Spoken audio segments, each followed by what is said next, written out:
possuir em mãos os métodos e os conceitos educacionais e não deixar esses métodos à deriva, há uma nação que desde quando se iniciou a história, esse método é usado até hoje. É um método que nunca falhou e nunca vai falhar, porque foi um método que veio de cima para baixo. E desde quando esse povo ele se habituou, e se organizou e começou a levar todos esses conceitos em prática, a sua educação continua firme até hoje. Todos os outros grupos, as outras culturas da sua respectiva época vieram, se desenvolveram e se foram na história.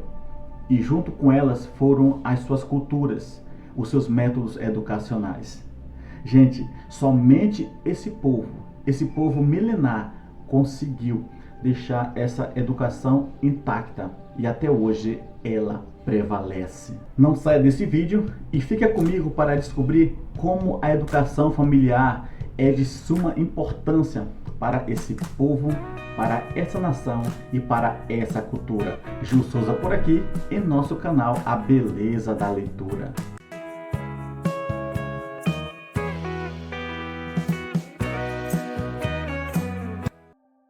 Permita-me eu mostrar para você um vídeo onde demonstra como está a nossa educação. O nosso povo sofre, o nosso povo geme por falta de uma educação de qualidade. Os governos já vêm preparados para isso, já foi estudado para esse tipo de metodologia e de ensino. Eu não culpo as famílias, eu não culpo a nossa nação, mas eu culpo uma massa que fica por detrás trabalhando ocultamente, criando esse tipo de conceito, para que as vossas famílias não entendam o verdadeiro conceito de educação. Então fique por aqui que vou mostrar um vídeo que é a realidade do nosso país. Eu tô desesperada porque os meus pais me criaram completamente dentro de uma bolha e agora eu tenho 17 anos e eu não sei fazer nada. Eu sabia que a situação tava ruim, só que eu não sabia que tava tão ruim. Os meus amigos me chamaram pra gente ir pra praia, gente, uma coisa super casual, ir pra praia. Aí eu falei, não, tá bom, vamos, eu acho que a gente fosse de Uber. Aí eles me falaram que a gente tem que ir de ônibus. E eu percebi que eu não sei pegar ônibus. Você já ouviu alguém dizer, eu vim de berço? Pois bem, gente, a educação desse povo, a educação judaica, é desde berço.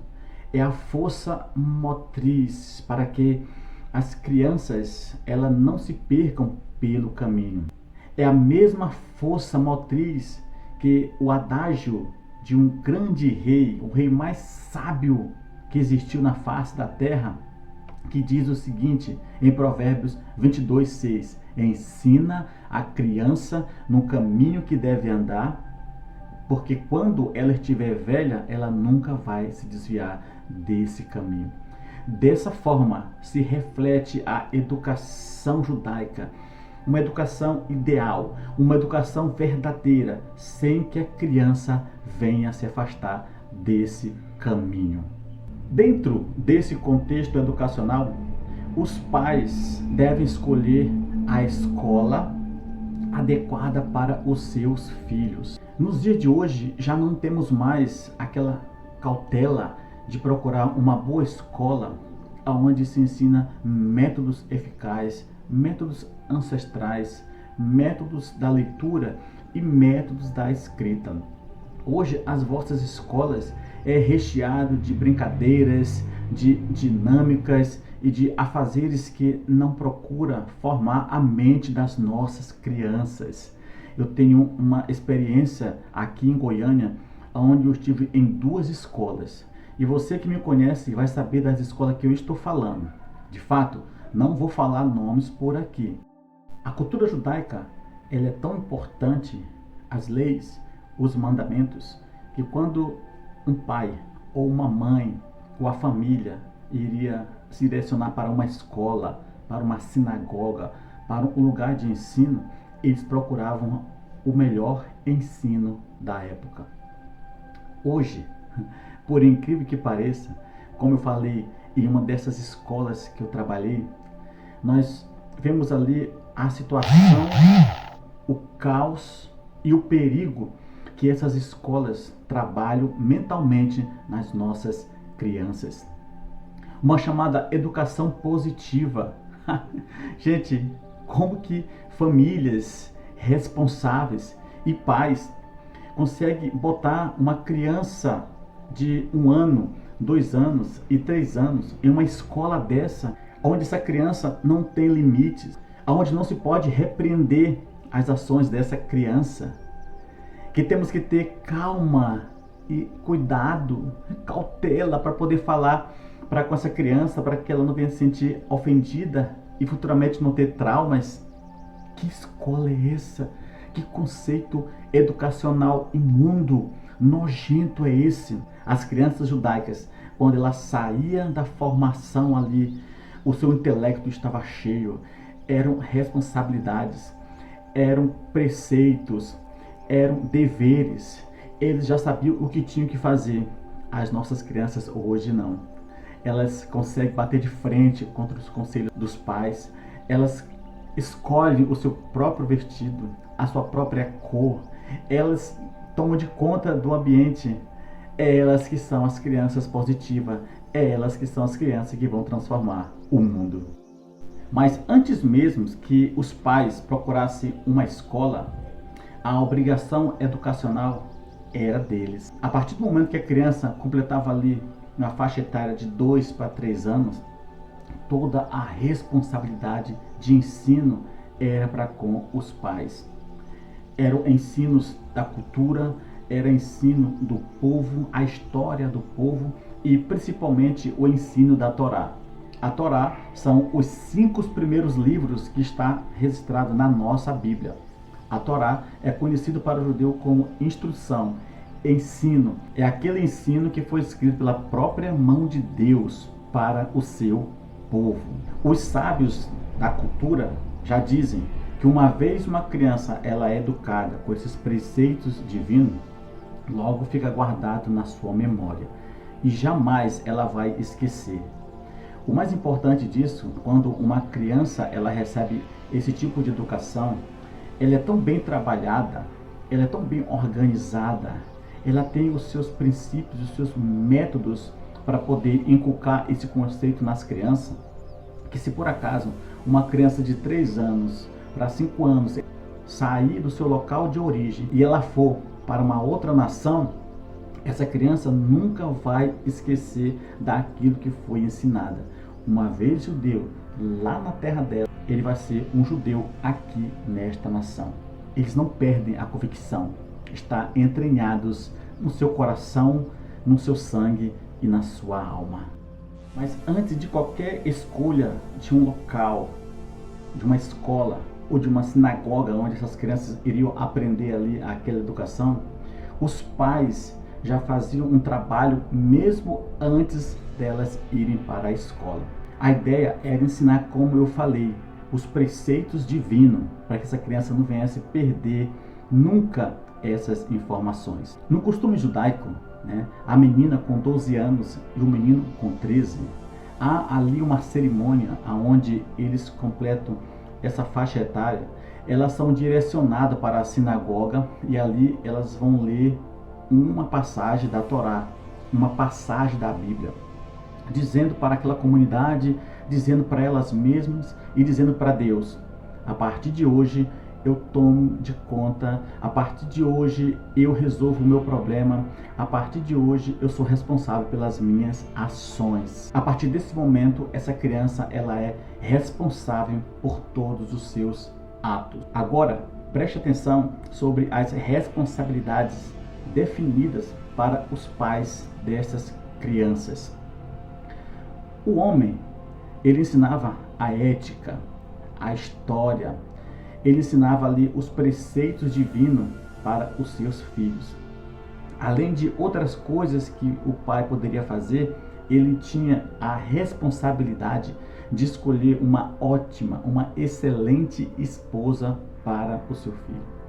Dentro dessa cultura, para quem está dentro de um ensino judaico religioso, nunca um homem desse vai procurar uma mulher em uma outra cultura, ou até mesmo entre a própria cultura, uma mulher que não tem esses conceitos divinos, de maneira nenhuma.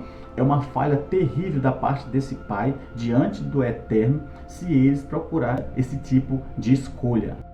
Nesse processo educacional da mãe, a mãe ela ensinava e passava de forma cautelosa e amorosa todo um princípio básico para essa menina quando ela fosse chegar em uma fase adulta. Ensinava ali o respeito, a educação e de como que ela deveria amar o seu esposo. Essas meninas, elas aprendiam ali todo um trabalho doméstico, além da mãe ensinar todos os meios de ganhos que nós conhecemos como empreendedorismo da época. E também essas crianças ajudavam seus pais na colheita dos trigos e dos grãos ali, fazendo com que essa menina, quando crescesse, ela já se tornasse uma mulher ao ponto de cumprir todas as suas responsabilidades. Por ser famílias daquela época, a educação era de alto padrão. Uma das coisas que os conselheiros ali habituavam na mente daquelas crianças ali era a leitura dos seus antepassados, a leitura da história do seu povo, a leitura de livros históricos e de como Deus organizou, protegeu e chamou aquele povo para ser o povo de Israel. Dentro dessa educação, essas crianças elas tinham que gravar tudo isso através de rezas, de canções, de símbolos, de leitura e na escrita. Quando elas começavam a ler todos esses eventos e começavam a escrever, diz os grandes sábios que uma vez essa conexão era feita, toda aquela criança ela assimilava e entendia o seu propósito ali na terra. Isso é magnífico, isso é fantástico quando uma educação milenar de um povo que vem sofrendo perseguições milênios e milênios. Todos os outros povos, escravizaram Israel, mas todos esses povos já se foram. Israel permaneceu. Isso quer dizer que a educação que Deus deu para esse povo é a educação que nós devemos obter hoje.